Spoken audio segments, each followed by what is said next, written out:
victory at Lambeau 27-17, their first win over Seattle in 6 years. So Green Bay is now 2-0, while Seattle is winless at 0-2.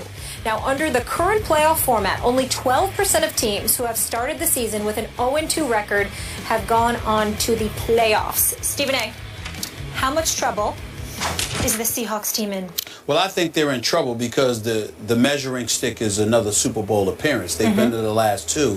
Whether or not are they going to get to a third straight? I think that they can right the ship and get to the postseason because I think they're gifted enough to do that. Beyond that, I'm not so sure. Russell Wilson, when he's running the football, had 78 yards on 10 rushes yesterday. When he's running the football and being that dual threat, I think, Skip, that Russell Wilson is very, very formidable and makes their offense very formidable. When he doesn't do that, I think he's a lame duck.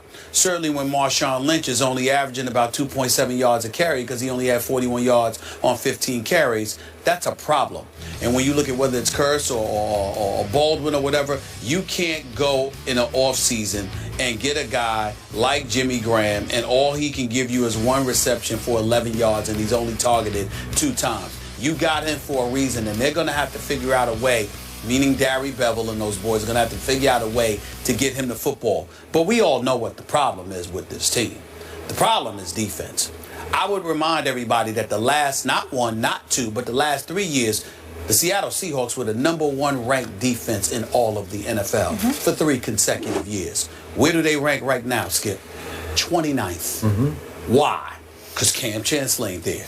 And when you don't have your leader, your quarterback on defense, on the football field, who is the assassin, who's the guy with the shaded, with the shaded face guard, who's the Jack Tatum of your defense, okay? When you don't have that dude, whether it's Jack Tatum, whether it's Jack Lambert or Jack Ham or somebody like that, when you are Ray Lewis, when you don't have the quarterback of your defense on that football field, Earl Thomas is a bad boy. Bobby Wagner is a bad boy. We all know what Richard Sherman could do, even though he's gotten burned on a couple of passes this season thus far. He's still an all-pro. We know how elite this defense can be, but you don't allow your head to be cut off. And until Cam Chancellor comes back to that team, they're not going very far. Green Bay won the game last night because of Aaron Rodgers. Green Bay won the game. It was assisted by that interception that Jerome Elliott, when he picked off Russell Wilson with about 6:50. I'm not sure he recovered his own fumble, but they said that he did. That's right. So they said that he did. They said they did, so we have to go with it.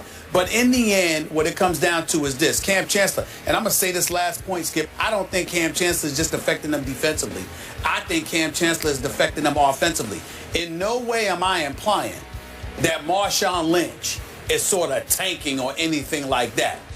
But it's safe to say that he doesn't seem like himself. Now, your offensive line obviously needs to improve. You let go, that dude Unger is not there. You've got a couple of other missing pieces on your offensive line, and we know that.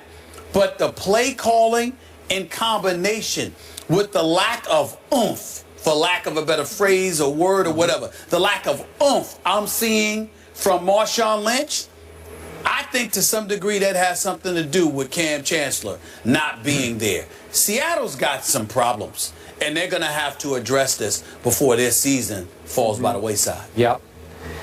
I'm with you on this one. In the third quarter, I saw the Seahawks reach down and dredge up the last 2 years' Seahawks. Yep. And they made a run, and they took the lead from Aaron Rodgers. And then when the money was on the line, when the quarter changed to number 4, they shrank and they folded and they went quietly in the fourth quarter. And I saw a troubled, distracted, deflated football team. And it's all about not only Cam, but it's all the Marshawn versus Darrell Bevel. It's all the things that are swirling. It's the culture. Yes. It's, do we really believe in our head coach anymore or not? And I just saw a team in the fourth quarter whose heart, like to your point, the heart's not in the game. And I'm not saying you're trying to tank the game, but your heart's not in it. Your whole focus isn't in it. You don't play with the same swagger, the same confidence. You're not sure anymore that you're still the Legion of Boom because, as we keep saying, the boom is gone.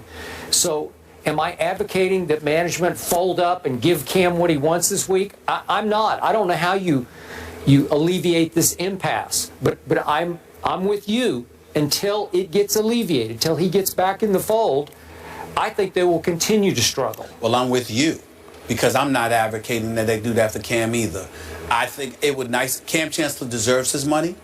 I don't blame him for fighting for his money, considering the violence that exists in football, considering the fact that teams get to come to you to modify your contract, whether it be by waiving, cutting, taking a pay cut, etc. I don't blame Cam Chancellor one bit.